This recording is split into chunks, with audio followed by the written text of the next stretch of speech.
Broadcasting from the Community Service Radio Studio at the Pop Music Academy in Sellersburg, Indiana, welcome to Dangerous Subversive Radio. Prepare to open your mind and question everything. Well, welcome back to episode 9 of Dangerous Subversive Radio. I'm starting to get the idea that I know how to do this. Well, my name is Tim Rotalick. I'm your host. I'm joined, as always, by the man behind the curtain, master engineer and producer Jackie Smith. Hi, everyone. Yes.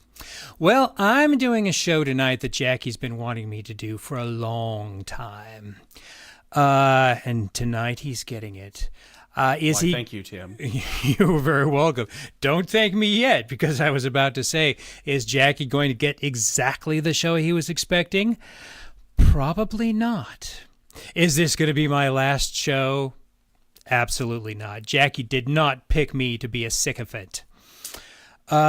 This show tonight is about our president, the 45th president of the United States, Donald J. Trump.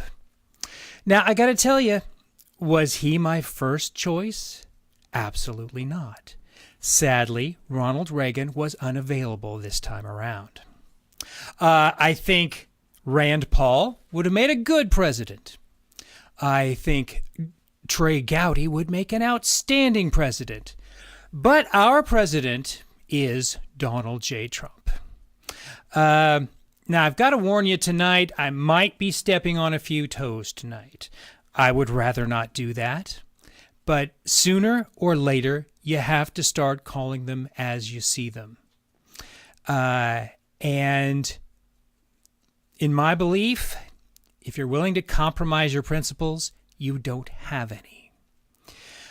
So I want you to know that what I'm going to be saying tonight is going to be kind of harsh, kind of hard for some people to hear. But everything I'm about to say is established fact. Don't take my word for it. Research these things on your own. As a matter of fact, I want you to do that, because some people have worked pretty hard over the last several years to keep you from knowing what I'm going to tell you tonight. But the truth is out there. I have not seen anything like the reaction to this president in my life. People are so angry, so upset with him, and they didn't even waste any time in expressing it. Such as this woman, who you may have seen the video of her at Trump's inauguration. The second the oath of office was through, she started screaming, "No!" Here's what I find curious. The video lasted at least a minute before the end of the the oath of office. The camera was on her the entire time. And at least once, she glanced up to make sure the cameras were still pointed at her before she gave her totally spontaneous and guttural emotional reaction to the end of the world. So I find that kind of curious. And then we have this one young woman who was at a Trump rally. Now notice that her arms are raised above her head. I'm not going to show you what she was doing. I'm going to have to tell you. Standing in the middle of the Trump rally, she suddenly held both of her middle fingers above her head and started screaming. Was she screaming the evidence why Donald Trump should not be president? No. Was she screaming the better ideas that her party has for the future of this country? No, she was just screaming. 2 middle fingers and screaming. America's best and brightest. Well, now that we've gone through the people who live in glass houses shouldn't throw stones and the pot calling the kettle black portion of the show, let's get on to the next one. What has Donald Trump actually done to deserve all the ire he's earned? Well, let me see. Did Donald Trump fire his FBI director a single day before one of his top counsels was found dead in Fort Myers Park and every one of his files turned up missing? No, I don't think Donald Trump did that. Okay, did he destroy evidence that had been subpoenaed by the FBI? I mean, did Donald Trump take hammers and smash cell phones on which he knew to be subpoenaed evidence? No, I don't think he did that. Did Donald Trump leave 4 Americans to die in a terrorist attack in Libya when he could have helped them? And then lie about it, saying it was all part of a reaction to a YouTube video? And then lie to the parents, the families of these killed Americans? And then call them liars when they called her on her lie? Or, wait a minute, we're talking about Donald Trump. Did Donald Trump do any of these things?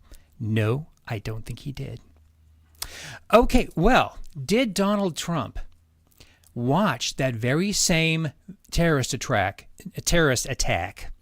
on closed-circuit television and again do nothing to help these Americans and then hit the sack early so he could get a good start campaigning the next morning?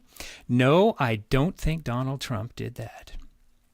Okay, did Donald Trump get together with his attorney general and decide that a good way to get Americans to call for more gun control would be to take guns and smuggle them into Mexico, ordering the Border Patrol to stand down when they found out what was going on, and then give the guns to Mexican drug lords, and then wait for enough people to be killed with them, and then let it slip that the guns came from the United States and decide that that would be a good way to get Americans to call for more gun control? I want to be really clear about this. Did Donald Trump set innocent people up to be murdered to further his political agenda? Because, you know, if you or I did the same thing, it would be called accessory to murder and conspiracy to murder, and we would go to prison for a very, very long time. Did Donald Trump do that? Now, I am absolutely positive he did not. Oh, well, maybe it's Donald Trump's cruel and bigoted treatment of Muslims, like the time he banned all Iranians and Shiite Muslims from entering the United States and had the FBI reevaluate all the ones that were already here and then proceed to deport Iranians and Shiite Muslims. Was that what Donald Trump did to earn all this ire? No, I'm absolutely positive it was not. Well, it's got to be something. I mean, people don't get this worked up over nothing. I know it was his ties to Russia. Like the time he got paid $500,000 for a 1-hour speech in Moscow. No, that wasn't Donald Trump. That was Bill Clinton. Okay. Could it be the time he used back-channel State Department negotiations to arrange the sale of 20% of United States uranium to Russia? Nope, that was Hillary Clinton. Okay. Was it the time he said, when he thought the microphones were off, that he would have a lot more flexibility for working with the Russians after his reelection? Nope.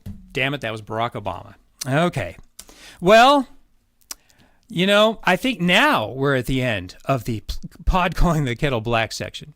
So let's talk about the next complaint about Donald Trump, that he is totally unqualified to be our president. Well, that depends. Which qualifications are we talking about here? Are we saying he's unqualified because he hasn't spent the last 20 or 30 or 40 years steeped in Washington, D.C. ruling class elite culture? Is it that he hasn't spent the last 20 or 30 or 40 years voting himself pay raises and passing laws that he doesn't have to obey? Is it that he hasn't spent the last 20 or 30 or 40 years wined and dined and bribed by special interest lobbyists and huge corporations, the very corporations that you complain about owning your government? Is that the qualifications we're talking about, that he's not qualified? Well, there is a clear and concise answer to this question. What makes a person qualified to be the president? And you know where I'm going with this, don't you? If you've been watching me for the last 9 weeks, you know where I'm going with this. There is a very clear and concise and definitive answer in a crazy little document I like to call the United States Constitution. Now, what I'm holding here in my hand is not an excerpt from the Constitution. This is the Constitution, including all of the amendments. 3 pages typed on both sides. That's it. There is no excuse for not reading this. People will read the owner's manual to their new blender from cover to cover, but they won't spend an hour reading the owner's manual to their country. So what does the Constitution say about what qualifies a man to be president? Here it is right here in Article 2, Section 4. It says, actually, here it is. No person except a natural-born citizen or a citizen of the United States at the time of the adoption of this Constitution shall be eligible for the president of office. Neither shall any person be eligible to that office who has not attained the age of 35 years and been 14 years a resident within the United States.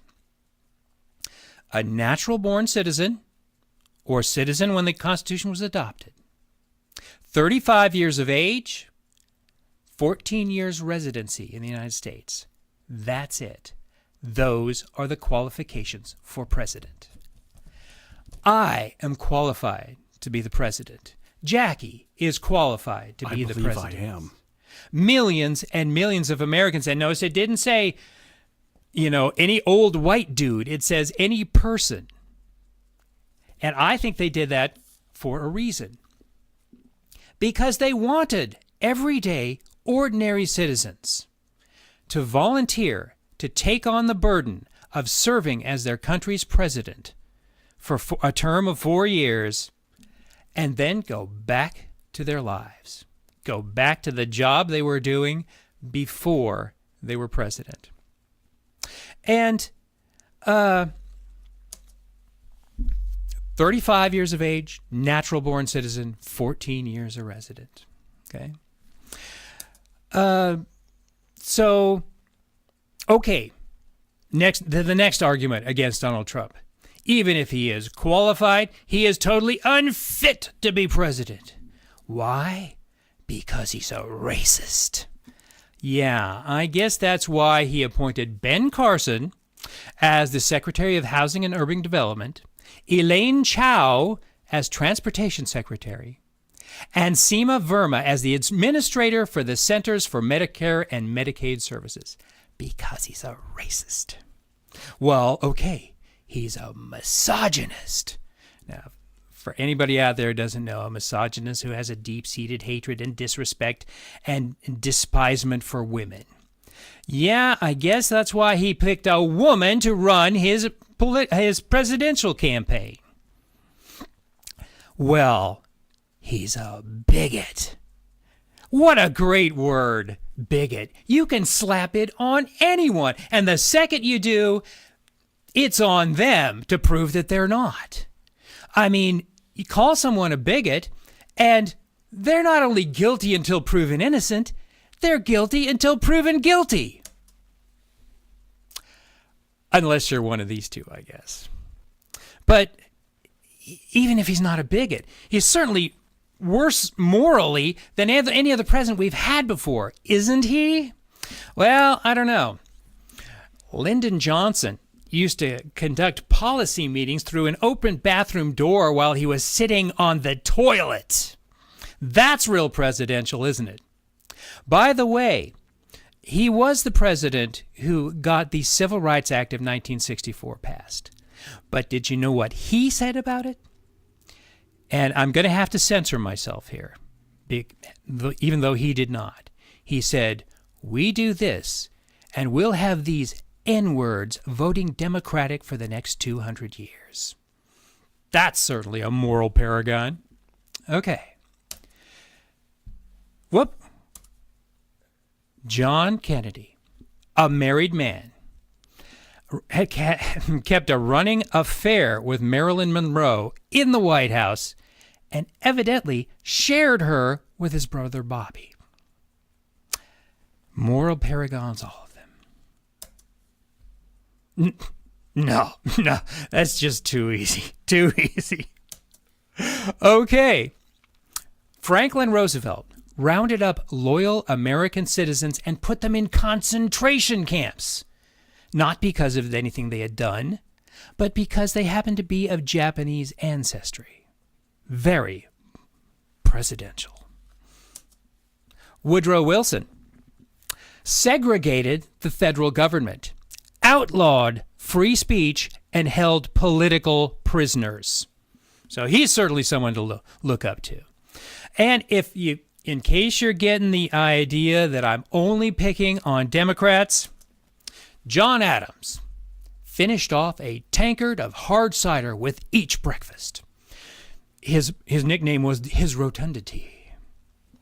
So what we're getting down to is if moral perfection is the only thing that can qualify a man to be president, then there is only one acceptable candidate. And sadly, he was not available around this time around either. Now, I think this is a perfect example of, again, us focusing on the wrong problem. Every 4 or 8 years, every time we elect a new president, half of us fall under this delusional belief that we have not elected a president. We've elected an omnipotent, supreme dictator for life. And that is how we allow Donald Trump to use this little bank of switches on his desk, and he pushes one and takes away people's right to vote. And he pushes another one, and he takes away women's rights. And by the way, I would still like to have somebody tell me, preferably a woman, what rights did you have 4 months ago that you don't have now? And he can push another one and redistribute the wealth of the United States. Both sides do this. The right does this as well as the left. But is there any truth to that? If there is any truth to that, it's because we've given that power to them. Where does the power come from? Again, I'm going to pick up my copy of the Constitution here.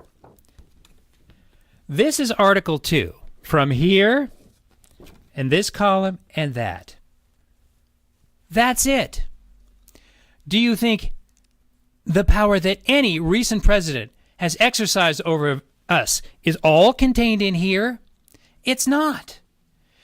And the president's job is to execute the laws of the federal government, not to write those laws, not to engineer social justice, not to redistribute the wealth of the United States, but to enforce the laws of the United States. And in my opinion, when a president decides that he can pick and choose which laws he's going to enforce, you no longer have a president. I'm not the first one to say that. I think that was Senator Ted Cruz who said that. And as long as he's enforcing the laws of the federal government, how numerous do you think those laws should be? Well, I'm going to give you another example for that. The framers of the Constitution, this gives you a hint of how numerous and our laws, or they intended our laws to be. Article 1, Section 4, Clause 2. The Congress shall meet at least once in every year. And that day shall be the first Monday in December, unless they shall by law appoint a different day. That's how powerful they intended our Congress, our federal government to be. I've said this before. If the United States were an elementary school, the president would not be the principal of the school. He would be the janitor, the custodian. But there's an even better metaphor than that. Our federal government, with the president as the head of its executive branch, is supposed to be like the operating system on your computer. Now, have you noticed that your operating system doesn't tell you how fast you should type? It doesn't tell you what font you should use. It doesn't decide which files you have access to. It doesn't decide which websites you can go to. It doesn't decide whether you can turn your computer on or off.